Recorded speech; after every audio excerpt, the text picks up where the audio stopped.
মন্দির নগরী মায়াপুর এক ধর্মীয় আবেগ জড়ানো তীর্থক্ষেত্র। কলকাতা ও তার পার্শ্ববর্তী এলাকায় যারা থাকো তারা কিন্তু অনায়াসেই একদিন অথবা দুদিনের ভ্রমণ পরিকল্পনায় রাখতেই পারো এমন এক অপূর্ব দর্শনীয় স্থানকে। আমরাও 2026-এর 17ই মার্চ নিজেদের গাড়ি নিয়ে বেরিয়ে পড়েছিলাম মায়াপুরের উদ্দেশ্যে। সকাল 7টা নাগাদ আমরা বেরিয়েছিলাম। তোমরা কিন্তু অনায়াসে ট্রেনেও আসতে পারো কৃষ্ণনগর হয়ে।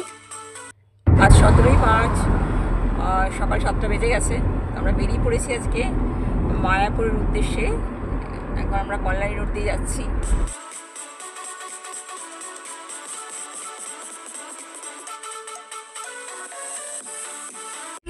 আমরা বড়জাগুলিয়া মোড়ে চলে আসলাম।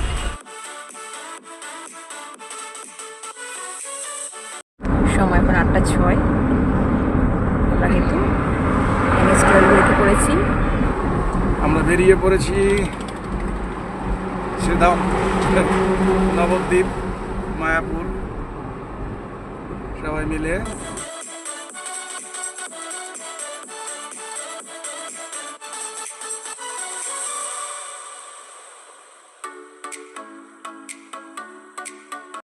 সাড়ে 8টা বাজে আমরা রানাঘাট পৌঁছে গেলাম।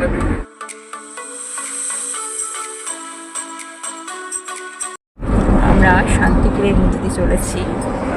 শান্তিপুরতে সত্যি খুব ভালো তাঁতের শাড়ি পাওয়া যায়। তাঁতের শাড়ি কেন এখন সব রকম শাড়ি কিন্তু শান্তিপুরে পাওয়া যায়। ইচ্ছা রয়েছে একবার আসবো শান্তিপুরের শাড়ি কিনতে। ব্রেকফাস্ট করার জন্য আমরা গাড়ি থেকে নেমে পড়লাম শঙ্কর মিষ্টান্ন প্রতিষ্ঠানে। শঙ্কর মিষ্টান্ন প্রতিষ্ঠানে মায়াপুর যাওয়ার পথে বড়সড় একটা মিষ্টির দোকান। দেখা যাক কী পাওয়া যায়, ব্রেকফাস্ট কী খাওয়া যায়। আমরা চলে এলাম শঙ্কর মিষ্টান্ন প্রতিষ্ঠানে। মায়াপুর যাওয়ার পথেই এটা পড়ে। বেশ বড়সড় কিন্তু একটি রেস্টুরেন্ট। এখানে মিষ্টি যেমন পাওয়া যায় তেমনি কিন্তু বিভিন্ন ধরনের খাবারই পাওয়া যায় ব্রেকফাস্টের জন্য। রুটি, তরকারি, পুরি, সবজি, লুচি সবই পাওয়া যায়। তো আমি নিয়েছিলাম রুটি তরকারি, নিয়েছিল দাম 120 টাকা। আর বাদবাকি সবাই নিয়েছিল পুরি, সবজি, তার সঙ্গে অবশ্য মিষ্টি এবং ডিম সেদ্ধও দিয়েছিল। সেগুলো 60 টাকা করে নিয়েছিল। রুটির প্লেটে 3টি রুটি, তার সঙ্গে মিক্স ভেজ ছিল, যেটা অসাধারণ খেতে হয়েছিল। পুরির প্লেটে 4টে করে পুরি, সবজি, মিষ্টি এবং ডিম সেদ্ধ ছিল। আমরা সবাই খাওয়া কমপ্লিট করে আবার গাড়িতে উঠে বসলাম। গাড়ি বেশ কিছুটা পথ অতিক্রম করে বাঁ দিকের রাস্তা ধরলো। বাঁ দিকের রাস্তাটা হচ্ছে মায়াপুর যায়, আর সোজা গেলে হচ্ছে বহরমপুর চলে যাব। আমরা NH 12 থেকে বাঁ দিকের একটা রাস্তায় ঢুকে গেলাম, চলে এলাম মায়াপুরে। ওই দেখা যাচ্ছে কিন্তু নতুন মন্দিরের চূড়া। গাড়িতে মায়াপুর আসতে আমাদের সময় লাগলো প্রায় 3.5 ঘন্টার মতন। মায়াপুরে পৌঁছেই আমরা কিন্তু একটি মন্দিরটির অপোজিটে একটি হোটেল পেয়ে গেলাম, নাম হচ্ছে রাধা হোটেল। আর আমাদের ফ্লোরটা ছিল 2nd ফ্লোর, 3 তলায় আর কি। খুব সুন্দর একটা ঘর আমরা পেয়ে গেছি। হোটেলটি নতুনই হয়েছে, তাই একেবারে ঝাঁ চকচকে। আর দেখো রুমের জানালা দিয়ে একদম কিন্তু মন্দিরের চূড়া দেখা যাচ্ছে। অপূর্ব সুন্দর ভিউ। তো সুন্দর রুমটা আমরা কিন্তু এসেই পেয়ে গেলাম। এবার তোমাদের বলে দিই, এই রুমের ভাড়া হচ্ছে 1550 টাকা পার ডে। যদিও আমাদের রুমে এসি ছিল না, কিন্তু রুমে পৌঁছে দেখলাম, প্রথমে একটু ইতস্তত করছিলাম, কিন্তু পৌঁছে দেখলাম বেশ ঠান্ডা ভেতরটা। কারণ ওপরে কিন্তু আরও বেশ কটা ফ্লোর আছে, তাই বেশ ভেতরটা ঠান্ডাই রয়েছে, এসির দরকার হবে না। আর আমাদের যে ড্রাইভার দাদা, ওনার জন্য নিচতলা একটি রুম নেওয়া হলো, তার ভাড়া পড়লো 650 টাকা। ওয়াশরুমটাও তোমাদের একটু দেখিয়ে দিই।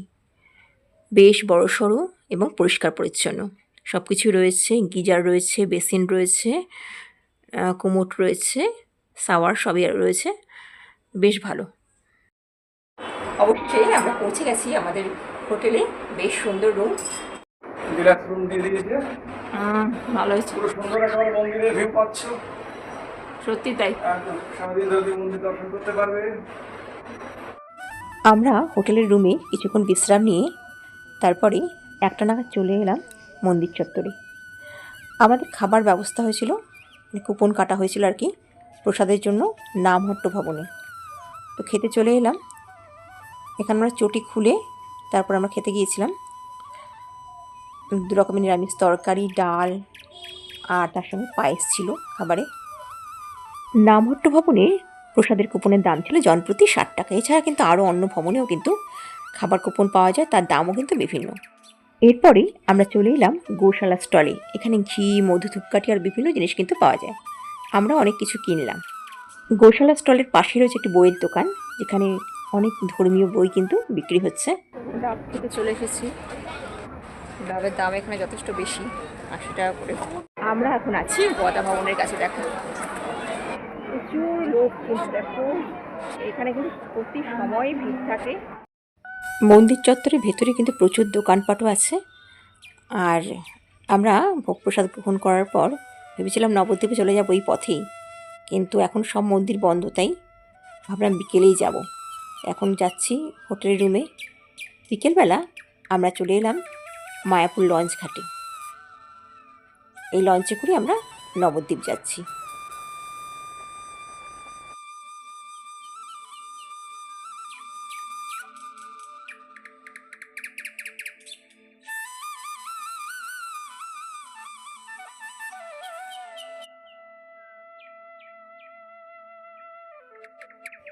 ঘাট পার হয়ে নবদ্বীপ যেতে বেশি কিন্তু সময় লাগে না, আর বসন্তের বাতাস বইছে মৃদুমন্দ, বেশ ভালোই লাগছে।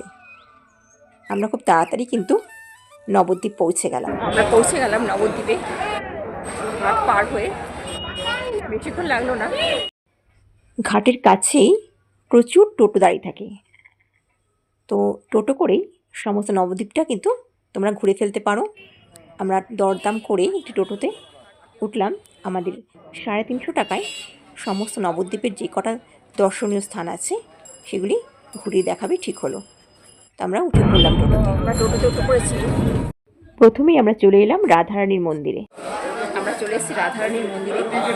এই যে ভেতরেই আছে গুপ্ত বৃন্দাবন, সেটার জন্য টিকিট কাটতে হবে। Ticket counter. এই হচ্ছে রাধারানীর মন্দির। মন্দিরে অবস্থিত বিগ্রহ দর্শন করে আমরা চলে গেলাম গ্রাউন্ড ফ্লোরে, যেখানে গুপ্ত বৃন্দাবন রয়েছে। টিকিট কাটা হয়েছিল আমাদের। এখানে বিভিন্ন মডেলের মাধ্যমে পৌরাণিক ঘটনাগুলোকে উপস্থাপিত করা হয়েছে। কৃষ্ণের জন্ম, ভীষ্মের সরসজ্জা, আরও অনেক কিছু। ঘুরে ঘুরে দেখতে কিন্তু বেশ ভালোই লাগে। আমরা গুপ্ত বৃন্দাবন দেখে এরপরে পরের যে গন্তব্য তার জন্য বাইরে বেরিয়ে এলাম। আমরা টোটোতেই চটি খুলে রেখে গেছিলাম। এরপর আমরা চলে গেলাম জগন্নাথ মিশ্রের বাড়িতে। নিমাইয়ের পিতার নাম হচ্ছে জগন্নাথ মিশ্র। এই হচ্ছে সচিমাতা, নিমাইয়ের মা। আর এই হচ্ছে এই পবিত্র নিম গাছ। কথিত আছে যেখানে এই নিম গাছের নিচেই নাকি মহাপ্রভু জন্মগ্রহণ করেছিলেন। এখানেই একটি বড় মন্দিরও রয়েছে। তো আমরা সবটাই ঘুরে ঘুরে দেখলাম। জগন্নাথ মিশ্রের বাড়ি থেকে বেরোনোর সময় একজন মহিলা আমাদের তিলক কেটে দিল 10 টাকার বিনিময়ে। এরকম বিভিন্ন জায়গায় কিন্তু তিলক কাটা হয়। এবার আমরা চলে আসলাম নরহরি ধামে। চলো ভেতরে কি আছে, টিকিট কেটে ঢুকে পড়লাম। এখানে একটি পার্ক রয়েছে, আর পার্কের মধ্যে মহাপ্রভুর 60 ফুট উঁচু একটি মূর্তি রয়েছে। এছাড়াও বিভিন্ন মডেলের মাধ্যমে বিভিন্ন পৌরাণিক ঘটনাকে উপস্থাপিত করা হয়েছে। রাধাকৃষ্ণের বিভিন্ন লীলা সব কিছুকেই তুলে ধরা হয়েছে। তো আমরা ঘুরে ঘুরে দেখলাম।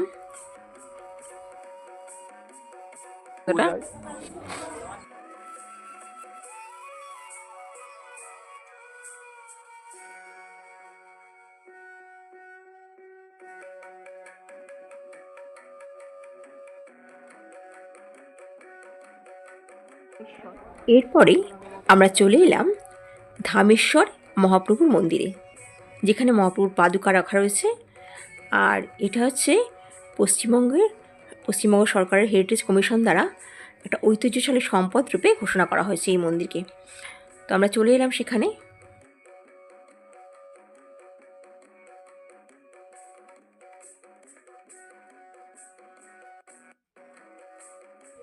এই হচ্ছে মহাপ্রভুর পাদুকা। আমরা পূজারীদের অনুরোধ করে সেই পাদুকা স্পর্শ করার সুযোগ পেলাম। এরপরে আমরা চলে এলাম আমাদের শেষ গন্তব্য পোড়ামাতলায়। এটাই ছিল নবদ্বীপে আমাদের শেষ দর্শনীয় স্থান। এখানে একটি ভবতারিণীর মন্দিরও রয়েছে। এরপর আমরা আবার লঞ্চে উঠে পড়লাম। লঞ্চে করে তাড়াতাড়ি মায়াপুর ফিরতে হবে, কারণ সন্ধ্যা আরতি কিন্তু শুরু হয়ে যাবে। 6টা কি 6:30টার সময় সন্ধ্যা আরতি শুরু হয়, যেটা ভীষণই ভালো লাগবে দেখতে। তো আমরা আর দেরি করলাম না, ওই জন্য ফিরে এলাম মায়াপুরে। মায়াপুরে এসে দেখি সন্ধ্যা আরতি দেখার জন্য প্রচুর লোকের লাইন পড়ে গেছে। আর মোবাইল ও জুতো কিন্তু বাইরে রাখতে হবে। আমরা 3জন তাই একসাথে গেলাম না। প্রথমে আমার কর্তা জুতো আর মোবাইল আমাদের কাছে রেখে ঘুরে আসলো, কিছুক্ষণ সন্ধ্যা আরতি দেখে আসলো। তারপরে আমরা গেলাম। এইভাবে ভাগ ভাগ করে আমরা কিন্তু সন্ধ্যা আরতি দেখলাম। এখন চারিদিকে নাম সংকীর্তন হচ্ছে, বেশ ভালো লাগছে দেখতে।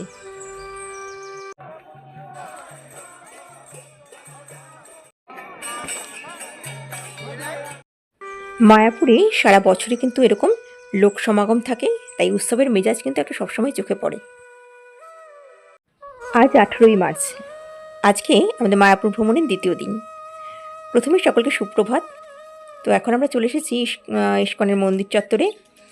যেহেতু আমাদের হোটেল থেকে এটি একদমই কাছে, তাই একটু মর্নিং ওয়াক করতেই বেরিয়ে পড়েছি। আমরা সকালবেলা মর্নিং ওয়াকে বেরিয়েছি। প্রাতঃভ্রমণের সাথে সাথে একটু হরিনাম সংকীর্তন শোনা যাবে, মন্দির চত্বরটা খুব ভালো করে ঘুরে দেখা যাবে। এখন যেহেতু লোকের ভিড় খুবই কম, আর ভেতরে কিছু দোকানপাটও আছে, সেগুলো কিন্তু ঘুরে ঘুরে দেখা যাবে। প্রচুর দোকান রয়েছে এখানে। এইসব দোকান থেকে স্মৃতিচিহ্ন হিসাবে কিন্তু কিছু কিনে আনা যেতে পারে। বলো, আমার সঙ্গে ঘুরতে তোমাদের কেমন লাগছে? চারিপাশটা দেখো।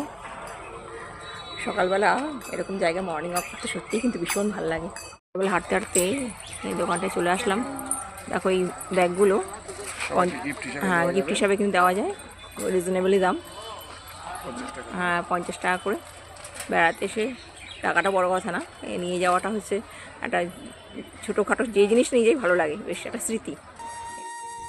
এই মন্দিরটি হলো পুষ্প সমাধি মন্দির। এই মন্দিরে ঢোকার এন্ট্রি গেট হচ্ছে ওই পাশে, আর এদিকে হচ্ছে এক্সিট, এই পাশটা এক্সিট। তো মোবাইল ও জুতো জমা রেখে মন্দিরে প্রবেশ করতে হবে। এখন আমরা এই মন্দিরেই যাব। মন্দিরে ঢোকার জন্য কিন্তু মোবাইল জুতো সব জমা রাখতে হবে। কাউন্টার আছে এখানে, ওপাশে কাউন্টার আছে। কাউন্টারে মোবাইল জুতো জমা রেখে, যদি ওড়না না নিয়ে আসো, ওড়না কিন্তু তোমাকে এখান থেকে ভাড়া পাওয়া যায়, ওড়না দিয়ে তবে যেতে হবে। সকালবেলা একটু হেঁটে আসলাম মন্দির চত্বরটা, পুষ্প মন্দিরে উঠলামও। ওখানে তো ভিডিও এলাও না, ওই জন্য আর ভিডিও করা গেল না। তো এখন রেডি হয়ে পড়েছি। 9টার মধ্যে ছাড়তে হবে হোটেল, কারণ এখানে কিন্তু টাইমও 9টা, চেক আউট টাইমও 9টা। তো সেই জন্য রেডি হয়ে গেছে, স্নান টান সেরে নিয়েছি। এবার মায়াপুরে যে কিছু দর্শনীয় স্থান সেগুলো একটু দেখে নিয়ে বাড়ির দিকে রওনা হব। আমরা সকাল 9টা নাগাদ ব্রেকফাস্ট সেরে একদম হোটেল থেকে চেক আউট করে বেরিয়ে পড়লাম মায়াপুরে কিছু দর্শনীয় স্থান দেখতে। প্রথমেই চলে এলাম শ্রী চৈতন্য মহাপ্রভুর জন্মস্থানে। এই নিমবৃক্ষের তলায় কিন্তু মহাপ্রভু জন্মেছিলেন, তো সেটাই কথিত আছে। যদিও আমরা নবদ্বীপেও কিন্তু জগন্নাথ মিশ্রের বাড়ির নিম গাছের তলায় মহাপ্রভু জন্মেছিলেন, সেটাও শোনা যায়। যাই হোক, এই হচ্ছে সেই পবিত্র স্থান। প্রচুর মানুষ এসেছে, নাম সংকীর্তন হচ্ছে, ভীষণ সুন্দর এক পরিবেশ।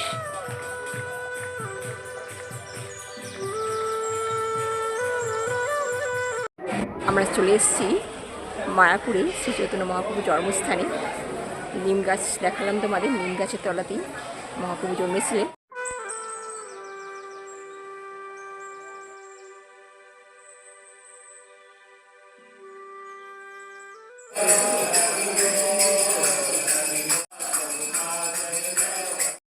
আমরা চলে এসেছি শ্রীবাস অঙ্গনে।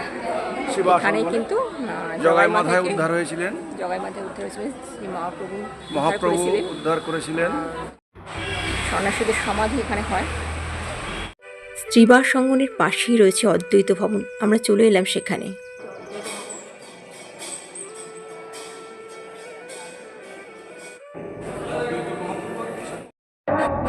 আমরা চলে এসেছি অদ্বৈত ভবনে, শ্রীবাস অঙ্গনের পাশেই কিন্তু অদ্বৈত ভবন।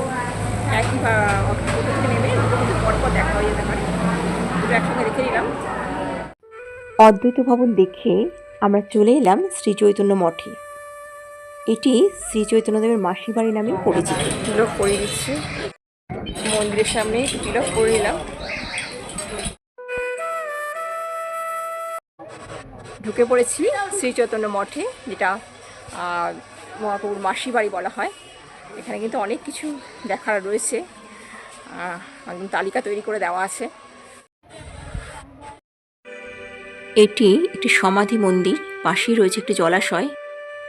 এটি একটি পবিত্র জলাশয়, এর নাম শ্যামকুণ্ড। শ্যামকুণ্ডর জল একটু মাথায় দিলাম, এখানে স্নান টান করা যায় না, জল মাথায় দিতে হয় শুধু। এরপর এলাম অবিদ্যাহরণ সারস্বত নাট্য মন্দিরে।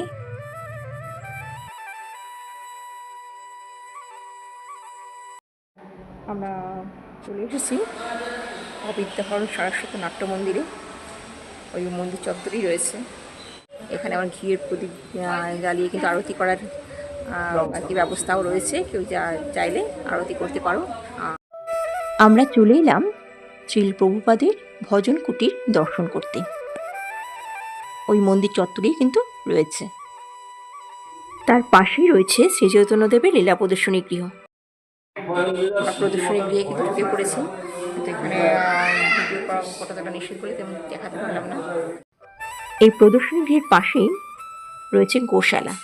তো এই গোশালার গরুদের খাওয়ানোর ব্যবস্থাও কিন্তু আছে। এখানে পয়সা দিয়ে তুমি কিনে ঘাস পাতা গরুকে খাওয়াতে পারবে নিজের হাতে।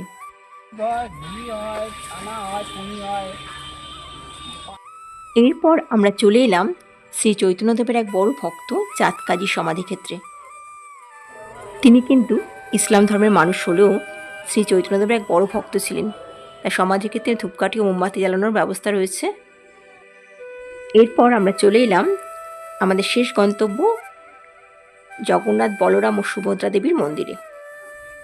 এই হচ্ছে মন্দিরের ভেতরটা, বেশ সুন্দরই সাজানো গোছানো। ঢোকার মুখেই আমাদের তুলসী পাতা দিয়ে গাঁথা মালা 3টে কিনতে হলো। 80 টাকা দিয়েছিল, যাই হোক লাস্টে 50 টাকা দিয়ে কিনতে হলো। আর এই মন্দিরে দেবতা হচ্ছে জগন্নাথ, বলরাম ও সুভদ্রা দেবী। এসেছি জগন্নাথ, বলরাম, সুভদ্রা দেবীর মন্দিরে। এই মন্দিরটি ছিল আমাদের মায়াপুর ভ্রমণ পর্বের শেষ গন্তব্য। তো এবার বাড়ি ফেরার পালা। তো ভিডিওটা আমি এখানেই শেষ করছি। ভালো থেকো সবাই, দেখা হচ্ছে নতুন পর্বে। আজকের মতো টাটা।